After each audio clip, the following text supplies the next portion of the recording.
Hello everyone, welcome back to autism parenting channel. मेरा नाम अंबर है। और मैं हूं नेहा। आज हम एक बड़ी सिंपल एक्सरसाइज के बारे में बात करने वाले हैं जो बहुत फन भी है। एंड ये मैं अपने बच्चे को कराने लगा हूँ, उसको बहुत मज़ा आने लगा है पार्क में। एंड इसके बहुत सारे बेनिफिट्स हैं। ये बेसिकली इस एक्सरसाइज को कहते हैं व्हील बैरो।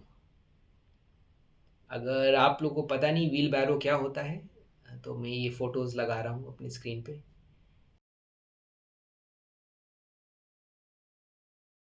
बेसिकली एक पर्सन अब जो व्हील बैरो कर रहा होता है, फॉर एग्जांपल मेरा बच्चा जब कर रहा है व्हील बैरो, तो वो अपने हाथ ग्राउंड पे रखता है like a wheelbarrow. And मैं उनके उसके लेग्स को होल्ड करता हूँ।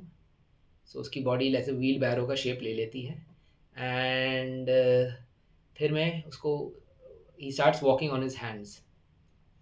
तो ये बड़ी सिंपल और फन एक्सरसाइज है, उसको बहुत मज़ा आता है। इसमें हम लोग चैलेंजेस भी डाल देते हैं, चैलेंजेस इन द सेंस बीच में हम उसको एक एक पार्ट टाइप बना सकते हैं कि इस पाथ पे वॉक करिए, या ऑब्स्टिकल डाल सकते हैं कि इसको अवॉइड करिए, या एक एंड का वो दे देते हैं कि आपको इस ट्री तक व्हील बैरो करते हुए जाना है। सो जब आप ये सब चीज़ें करते हैं तो आपको इसमें कम्युनिकेशन पार्ट भी एलिमेंट भी ऐड कर देते हैं एक्सरसाइज में। And that makes it more effective. अब आप कहेंगे कि व्हील बैरो में जो हम इसकी जो आज हम उसकी पॉजिटिव पॉइंट्स के बारे में बात करेंगे इस वीडियो में। अब ये जो एडवांटेजेस हम बात करेंगे, ये बहुत बेसिक लगे सुनने में, बट अगर for a child with autism ये सब चीज़ें बहुत ही ज़्यादा क्रिटिकल हैं and they very effective. And very effective. First example हुआ बॉडी अवेयरनेस। अब ये ऐसी चीज़ है जो एक रेगुलर चाइल्ड को ऑटोमेटिकली आती है with time, but it is something जो एक ऑटिस्टिक बच्चे को it has to be kind of taught. Generally OT के थ्रू भी ये चीज़ सिखाई जाती है। सो जब आप अपने हैंड नीचे रखते हैं, बॉडी आपके ब्रेन को सिग्नल देती है कि आपके हैंड्स नीचे हैं एंड उनको कैसे यूज़ करना है। जब आप व्हील बैरो वॉक करते हैं तो your brain gets better in understanding the signals. जो आपके जो सिग्नल्स है, आप जो हैंड को भेजती है, ज़्यादा इफेक्टिव वे में ये सिग्नल्स को वो अवेयरनेस क्रिएट करती है एक। अवेयरनेस क्रिएट करती है। मतलब मैं दिस इज समथिंग बहुत नेचुरली आ रहा है, बट ऑटिस्टिक बच्चों के लिए जैसे हमने बोला ये चीज़ थोड़ी मुश्किल हो जाती है। बट जब आप इस तरह की एक्सरसाइज करते हैं, जब बच्चे की बॉडी को एक अलग पोजीशन में डाल देते हैं which is not a natural position, इसकी जो ये अवेयरनेस है वो ज़्यादा स्ट्रेंथन होती है। इसको प्रोप्रियोसेप्शन भी कहते हैं। नेक्स्ट आता है बैलेंस पार्ट। बैलेंस हमारे जो बॉडी का होता है, it is controlled through our ears and the signals it sends to the brain कि आप किस आपका बैलेंस सीधा है, गलत है, कैसा है। And when you do the wheelbarrow walk, आपका हेड जो है वो टिल्टेड होता है। और जब साथ साथ आप चल रहे होते हैं, तो जो ये मूवमेंट है वो ईयर्स के इनर पार्ट्स को एक तरह से आप सोचिए जगाने का काम कर रहा है। एंड आपका जो बैलेंस और कोऑर्डिनेशन का जो स्किल है उसको ओवरऑल बेटर करता है। जैसे कि अंबर ने कहा कि बैलेंस और आपके आर्म्स के स्किल्स को बेटर करता है इन द सेंस कि कोऑर्डिनेशन आ जाती है। डेफिनेटली बिकॉज आप दोनों हैंड्स यूज करते हैं। एंड अगर एक हाथ आगे जा रहा है तो स्लाइटली डिफरेंट टाइम पे जा रहा है आगे, but that also needs that coordination, क्योंकि अगर आप आगे पहुंच गए और आपने हाथ नहीं रखा, डेफिनेटली गिर जाएंगे। तो वो अवेयरनेस आती है, वो एकदम से बैलेंस बनता है और उससे कोऑर्डिनेशन आती है और सिग्नल्स आते हैं brains to your both arms कि आपको स्मूथ ट्रांजिशन में हेल्प करता है। So wheelbarrow helps gets the brain a better signal in coordinating both sides of the body. आपके दोनों साइड्स बैलेंस के साथ इकट्ठे बायलैटरल कोऑर्डिनेशन कर पाते हैं। इससे ऑल्सो एक चीज और आती है, दैट इज प्लानिंग मूवमेंट्स। बच्चे को फीडबैक ब्रेन से यही मिलता है कि आपने कैसे प्लान करना है आपका नेक्स्ट मूव। अब व्हील बैरो कर रहे हैं, अगर आपने ये वाला हाथ आगे किया है, सो डेफिनेटली ये वाला आपको हाथ के आगे करना पड़ेगा। यही हाथ से आप जाएंगे तो यू विल ऑटोमेटिकली फॉल। तो वो एक ब्रेन आपको प्रैक्टिस देता है कि अगर आप ऐसे वे में चल रहे हैं, बैलेंस मेंटेन करते हैं, तो आपको ऐसे ही आगे जाना पड़ेगा। And that comes with practice. Stronger बनने में डेफिनेटली हेल्प करता है। इसके आप बच्चे की स्ट्रेंथ और एंड्योरेंस को इम्प्रूव करता है। काफ़ी सारे बच्चे जो ऑटिज़म स्पेक्ट्रम में होते हैं उनको मसल स्ट्रेंथ इश्यूज़ होते हैं, एंड जब आप व्हील बैरो वॉक करते हैं तो आप अपने core muscles, shoulder muscles, hand muscles, wrist, इन सबको स्ट्रॉन्ग करते हैं। आप अपना हेड भी ऊपर रख रहे होते हैं जब आप वॉक करने की कोशिश कर रहे हैं आगे देखने के लिए।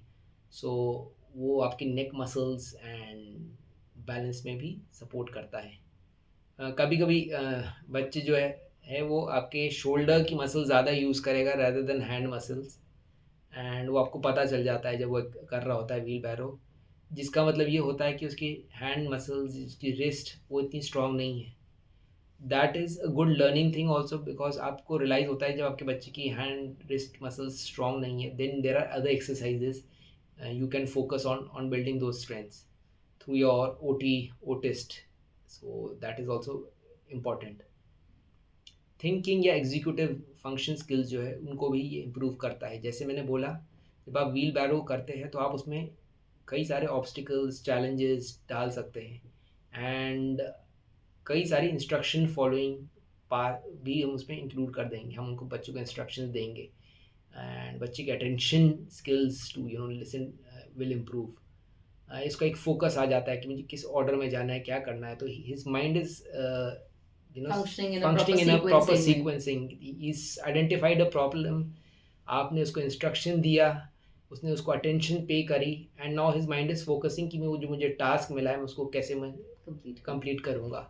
So all these little little things, ये एक फन वे में टास्क कंप्लीट कर रहा है, but then this will also go in on long way to help in doing completing other things. other things and task as well, because उसको वो चारों components hit हो गए: listening, following instructions, paying attention and focusing.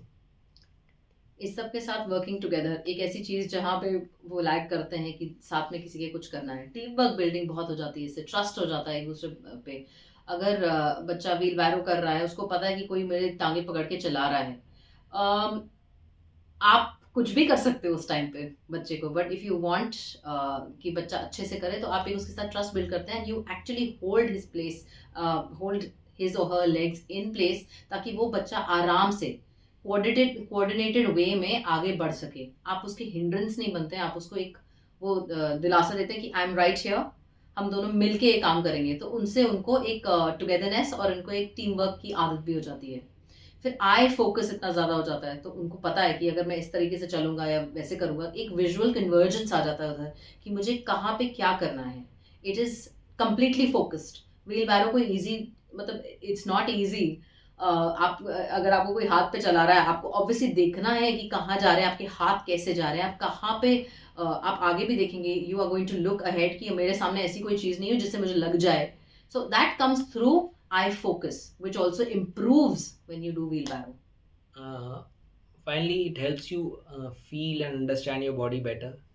इसको हम इंटेरोसेप्शन कहते हैं। तो जब आप व्हील बैरो करते हैं, then you are able to better understand how your body feels.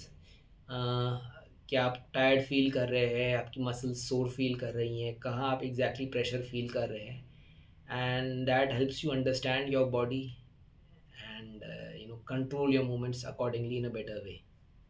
सो ये सब छोटी छोटी चीज़ें हैं, but this when they all add up, it really has a very positive impact on a child with autism. And as Ambar ने कहा कि fun तो है ही डेफिनेटली। चीज़ें हमें याद रखनी चाहिए when we are doing wheelbarrow exercises. Safety comes first. हम हमेशा बोलते हैं कि ट्राई करें ऐसी जगहों पे करें जहाँ पे it is safe. So grass try करिए, कार्पेटेड एरियाज ट्राई करिए, लॉन्स ट्राई करिए, ड्राई सर्फेस होना चाहिए ताकि बच्चा गिरे ना, स्लिप ना हो। स्पेशली इन द बिगिनिंग जब आप बच्चे को ये चीज़ें करा रहे हैं, एज एंड व्हेन बच्चा थोड़ा सा अवेयर हो जाता है कि ये करना है, then you can take on to other surfaces as well. And obviously आप एक रिस्पॉन्सिबल अडल्ट होने चाहिए, so you should be able to supervise the exercise. ये नहीं कि आपने दो बच्चों को कहा तुम इकट्ठे कर लो, आप पहले दिखाएं, डेमोन्स्ट्रेट करें, बच्चे एब्सोल्युटली प्रॉपर्ली कर पाए, then you can ask somebody else to do it, but take that responsibility कि आप इनिशिएट करें। शॉर्ट डिस्टेंसेस के साथ स्टार्ट करिए एंड ग्रेजुअली डिस्टेंस इंक्रीज करिए, उसमें जिगजैग मूवमेंट्स ऐड करिए, ऑब्स्टिकल्स ऐड करिए, जैसे जैसे बच्चे की स्ट्रेंथ बढ़ती है। प्रॉपर सपोर्ट क्रूशल हो जाता है। जब आप इनिशियली स्टार्ट कर रहे हैं इस एक्सरसाइज को, तो बच्चे को अंडर द हिप्स और थाइज को में सपोर्ट डालने की कोशिश करिए पहले, closer to his lower body. To the upper body, thighs and hips हाँ। की तरफ आप पकड़ेंगे ज़्यादा। जैसे जैसे बच्चा स्ट्रॉन्गर होता रहेगा आपका हैंड ज़्यादा पीछे की तरफ जा सकता है टुवर्ड्स हिज नीज और ankles.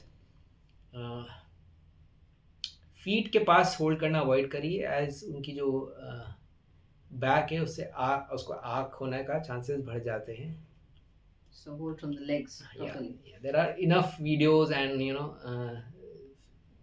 blogs Proper on the guidance. internet, guide on the net to understand the proper position for this, and इसको And फन बनाइए। बिल्कुल इसको फन बनाइए, इनकॉर्पोरेट मूवमेंट्स, जैसे टॉयज बीच में डालिए, ऑब्जेक्ट्स बीच में डालिए, make it like a game. अच्छा, आपने ट्रेजर हंट करिए, इसके नीचे देखो, उसके नीचे देखो, ऊपर नीचे सारे एक्सरसाइजेस करके देखें, पजल कंप्लीशन कर लो, ऐसी पोजीशन में आप पजल कर लीजिए। लाइट ऑब्जेक्ट्स उनकी बैक पे रख दीजिए ताकि उनकी कोर स्ट्रेंथ जो है वो बढ़े। They are able to hold it and in this particular position they are able to do it. उससे बहुत चीज़ें उनकी फ़ायदेमंद रहती है, जैसे कि अंबर ने बोला कि core strength is very very important बच्चों के लिए, उनकी मसल डेवलपमेंट के लिए। So you can keep engaging in different kinds of activities and बच्चों को व्हील बैरो उसी पोजीशन में कराइए। अब तो मुझे लगता है कई बार हम जब नहीं भी कराते तो घर के अंदर भी हमें बोला जाता है कि कराओ खुद ही, तो वो काफ़ी एंटरटेनिंग गेम उसको लगती है। So we really hope you will find this video useful। बड़ी छोटी और सिंपल चीज़ है but it can go a long way in helping your child with autism, end of course बहुत ज़्यादा फन इसमें होता है। And it's a two way process. फिर वो आपके साथ बॉन्डिंग का भी, जो हम हमेशा बोलते हैं कि बॉन्डिंग एक डिफरेंट हो जाती है, कि पता है इस पर्सन को मैं ट्रस्ट करता हूँ, that's our fun time, that's our play time. So thank you so much। Thank you so much.